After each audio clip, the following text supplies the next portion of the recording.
জোটে না থাকলে চরমোনাইর আসনে প্রার্থী দেবে না জামাত।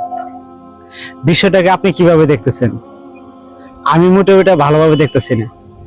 যদি ওইখানে জামাত প্রার্থী না দেয় তাহলে জামাতের লোকজন কিন্তু চরমোনাইকে ভোট দিবে না।